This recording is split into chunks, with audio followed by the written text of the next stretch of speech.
আজকে ছোট কাচকি মাছগুলো সেগুলো টমেটো দিয়ে কিভাবে রান্না হয় সেই প্রসেসটা দেখাচ্ছিলাম।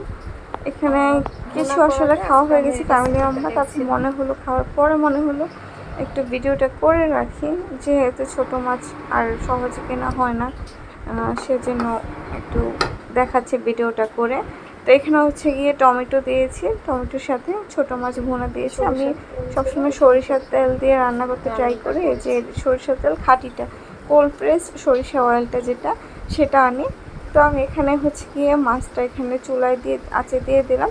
মাছটা হচ্ছে বুদবুদ করে ফুটছে, একটু শুকিয়ে গেলে, এখানে তো একটু ঝোল রয়ে গেছে, একটু শুকিয়ে গেলে মাছটা হচ্ছে নামিয়ে নেব। তো আপনারা বলবেন যে রান্নাটা আসলে কেমন হয়েছে। এখানে আসলে খাওয়া হয়ে গিয়েছে, অল্প কিছু বাকি ছিল, সেই অল্প কিছু আসলে ভিডিওটা করছি। তো ছোটো মাছ কার কার পছন্দ অবশ্যই কমেন্ট করে বলবেন। আমার আসলে ছোটো মাছ খুব পছন্দ, তাই আমি নিজের জন্য একলা শুধু আমি নিজে খেয়েছি, তাই আমার শুধু নিজের জন্য করেছি। অন্যরা সব অন্য মাছ খাবে, শুধু আমার ছোটো মাছ পছন্দ করলে আমি নিজের জন্য একা একা ছোটো মাছটা রান্না করলাম। তো আপনাদের আমার এই রান্নাটা বা আমার এই ডিশটা কেমন লেগেছে। আমি সবসময় ফ্রিজের মধ্যে টমেটো সিজন যদি নাও থাকে, আমি ফ্রিজের মধ্যে ডিপ ফ্রিজে হচ্ছে টমেটোটা রেখে দিই। তারপরে সেই অনুযায়ী যে মাছ ভুনা বা যে কোনো যে আইটেমে মাছ লাগে সেখানে হচ্ছে কি আমি দিয়ে দিই, টমেটোটা অ্যাড করে দিয়ে দিই।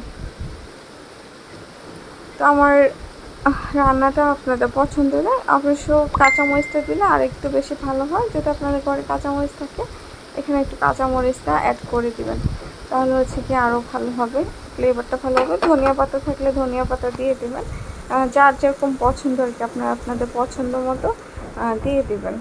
তো ধন্যবাদ, ভালো থাকবেন, আসসালামু আলাইকুম। তো একেবারে হচ্ছে গিয়ে শুকিয়ে ফেলেছি, এই দেখুন।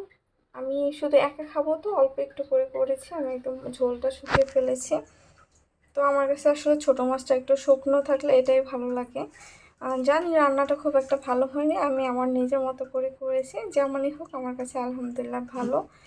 তো আমার চ্যানেলটা আপনারা অবশ্যই সাবস্ক্রাইব করবেন, আর রান্নার আরও ভিডিও দেখতে যদি ভালো না হয় ভিডিওগুলো, তারপর আপনাদের কাছে রিকোয়েস্ট থাকবে যে আমার চ্যানেলের রান্নার ভিডিওগুলোতে কমেন্ট করবেন, সাবস্ক্রাইব করবেন, আর বেল আইকনে হচ্ছে একটা ক্লিক করে বেল আইকনটা অন করে দেবেন। আর আমি এই ছোটো মাছ টমেটো দিয়ে তারপর হচ্ছে কি ছোটো মাছগুলো একদম ভুনা করে ফেলেছি। আমার কাছে ভালো লেগেছে খেতে। তো আপনারা অবশ্যই জানাবেন যে আপনাদের কাছে কেমন লেগেছে। তো সে পর্যন্ত আপনারা ভালো থাকবেন। আসসালামু আলাইকুম।